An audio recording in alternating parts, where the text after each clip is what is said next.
안녕하세요. 초등교사 이지쌤입니다. 오늘은 그림 그려주는 생성형 AI 위튼으로 만드는 수업 사례를 소개해 드리려고 합니다. 혹시 위튼에 대해 알고 계신가요? 위튼 AI는 챗 GPT와 GPT 3.5, 4언어 모델을 기반으로 하는 인공지능 서비스인데요.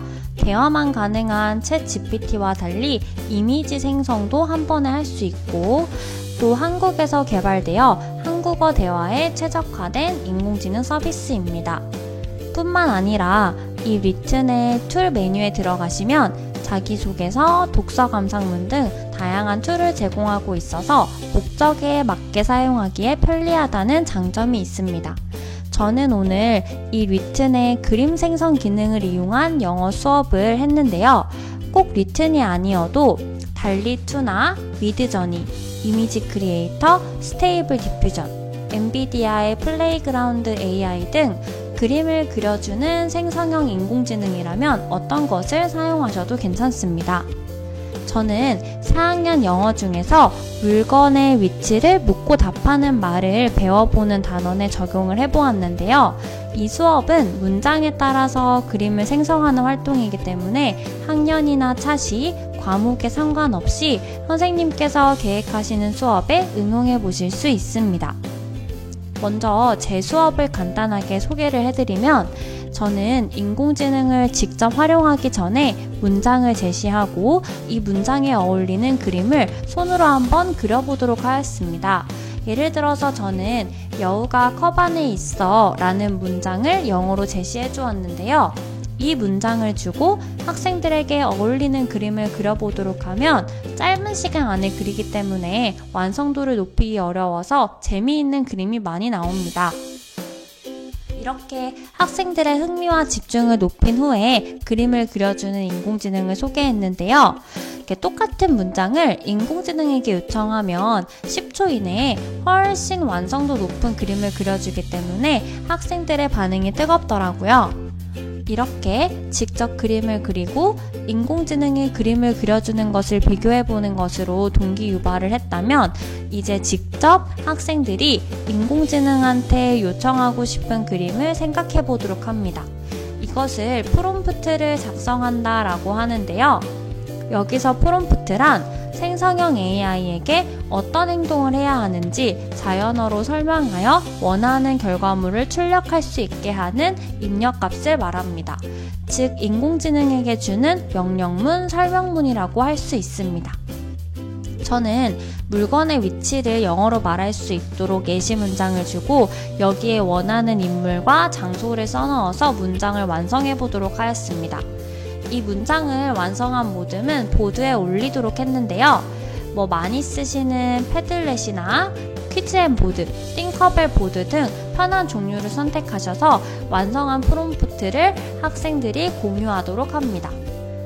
학생들이 프롬프트를 보드에 올리면 제가 해당 문장을 그대로 생성형 AI에 입력하여 나온 결과를 공유해 주었습니다. 예를 들어 학생이 타노스가 절벽에 있다 라는 프롬프트를 올렸다면 제가 이것을 그대로 복사해서 위튼에게 요청을 하였고요. 이 위튼은 이 결과를 4가지 그림으로 완성해 주었습니다. 이렇게 4가지 그림이 완성이 되면 학생들에게 보여주고 가장 마음에 드는 그림을 선택하도록 하였습니다. 한 가지를 고르면 그 결과를 보드에 다시 업로드를 해주어서 모든 학생들이 공유해 볼 수 있게끔 하였습니다. 이렇게 학생들이 다양한 그림을 인공지능에게 요청해 보면서 생성형 AI를 체험해 볼 수 있었는데요.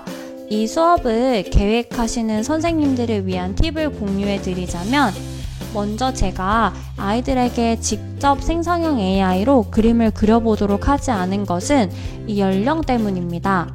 챗 GPT나 바드가 18세 이상만 사용이 가능한 것처럼 이 생성형 AI의 경우는 어떤 답이 나올지 모르기 때문에 아이들에게 혹시나 부적절한 콘텐츠를 생성할 수 있어서 아직까지 초등교육에서의 이 직접적인 사용은 조금 조심스럽습니다.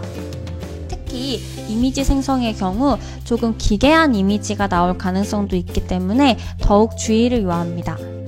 예를 들어 이렇게 동물에 사람 손이 합성되는 것처럼 보이거나 출처물을 이미지가 함께 나오는 등 원치 않는 결과가 도출될 수 있기 때문에 앞에서 보여드린 대로 제가 그림을 필터링한 후 적절한 그림을 보여주는 방식으로 수업을 진행했습니다. 또 직접 해본 결과 사이트마다 다르겠지만 이 리튼의 경우는 사람이나 캐릭터보다는 동물이나 사물을 했을 때 결과가 더 잘 나왔습니다.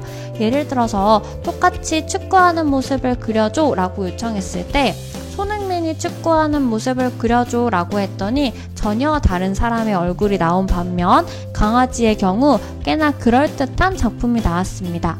그렇기 때문에 리튼을 사용하실 예정이라면 너무 구체적인 사람이나 캐릭터보다는 동물이나 사물 쪽으로 프롬프트 작성을 유도하는 것이 좋고, 당연히 이 프롬프트를 구체적으로 작성할수록 원하는 작품이 나올 가능성이 훨씬 높아집니다.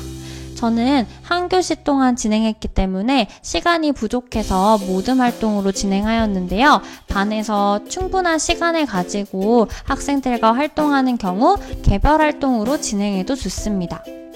그렇다면 마지막으로 학생들과 함께 만든 작품 결과물을 보여드리고 영상을 마치겠습니다. 감사합니다.